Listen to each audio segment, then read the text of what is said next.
Happy Easter. I hope that you have had a great Easter and been able to do something special for the day.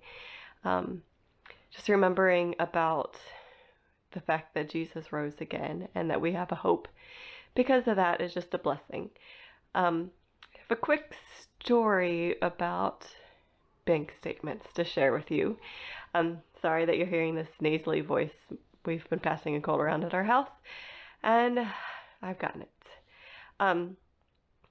But this last week, I went and printed out my bank statement to, not to balance my checkbook, but just to make sure we'd gotten the different transactions written down in our checkbook register. And we're not the best about writing those down. That's the downfall of doing a lot of things online, is we don't always get them written down. So I like to touch base, try to once a week, just to make sure that we get those things written down, they're accurate, and just to make sure, we're paying what we need to, and that nothing has snuck on that we weren't planning on paying, like those subscriptions that sometimes sneak on that we signed up for that we didn't realize we had. And so I did that this Thursday, printed out my bank statement, and realized there were Uber charges on there. And I was like, first off, I've never used Uber and never signed up with anything in Uber, and they were for San Francisco. I'm like, I am obviously in Ohio, not in San Francisco. So there was one charge that had gone through for $12 and one charge that was pending for $7. And I was like, oh, somebody has gotten a hold of something of ours and is using it. So I waited a little bit till my youngest was down for a nap, called her bank and said, here's what's up. I wish I was in San Francisco right now, but I'm not. So I'm not sure what needs to be done for this. So they were able to track and see that it was my debit card that was stolen, or at least the number somehow somebody had stolen and they were using. So my plans for Thursday changed a little bit because I needed to go to the bank and fill out a form saying that I did not authorize those charges, and I needed to get a new debit card issued. I actually went to check out somewhere and I was like, oh, I hadn't activated my new debit card and didn't have it. And it kind of made me scared for a second because it's like, oh, I usually almost always have some cash in my wallet, but I didn't have my debit card, and I was a little fearful that I didn't have enough cash, but thankfully I did. So why am I telling you this story? Print out your bank statements. Even if it's once a month, I don't know how often you should do it. Personally, I think probably a little more often than that. Who knows what would have happened? And the day that they started using my debit card was the 14th. The day I printed out my statement was the 14th.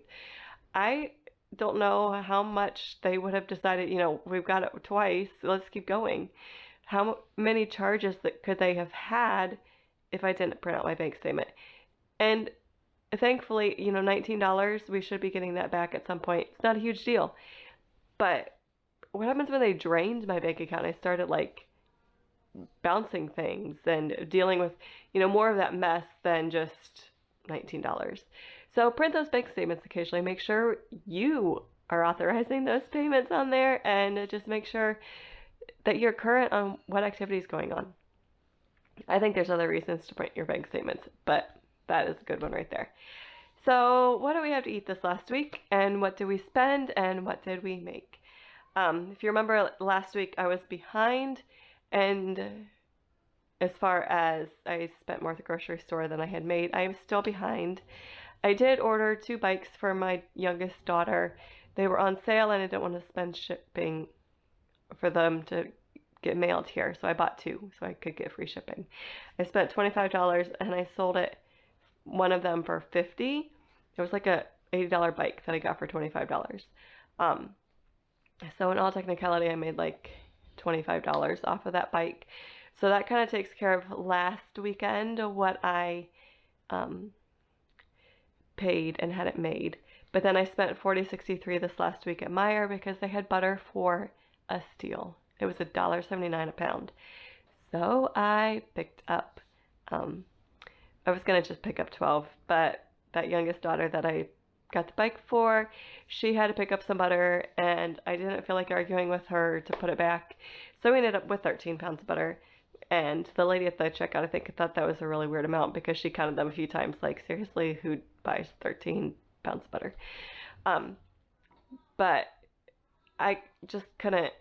We were in need of butter, and I just couldn't let it sit for that price. So that 12 pounds of that went in the freezer, and 1 pound is currently being used at our house. So once again, I'm behind again. Yeah. So that's where we are. What we had to eat this last week, we had mac and cheese. We went out to eat last weekend, and one of my girls was upset that she didn't get mac and cheese, and then I made her share my meal. So we made mac and cheese. We had chicken tacos, which is a great way to use up. We actually used up turkey, I believe, that I had in my freezer, but just rice, black beans, salsa, chicken, just a good meal. We had hamburger stroganoff that I made. We had brats that were in the freezer and zucchini cakes. My brother shared a recipe with me for zucchini cakes, and it's the best zucchini cake recipe I've had so far. And we got to use up our zucchini before we start getting some more. So we had that, and then Friday, we had frozen pizza. So it was pizza we already had in our freezer. My husband's like, we could go pick up some pizza and bring it back. I'm like, let's just make the pizza that's downstairs. So that's what we did. And then on Saturday, I made a whole chicken that we had raised last summer. And we'll be using those leftovers for a few meals coming up this next week. So that is what we had. I would love to hear if you guys had a good meal this last week, what it was. And I will catch up with you again this next week. And hopefully I will have made some money by then. So I will talk to you then. Bye.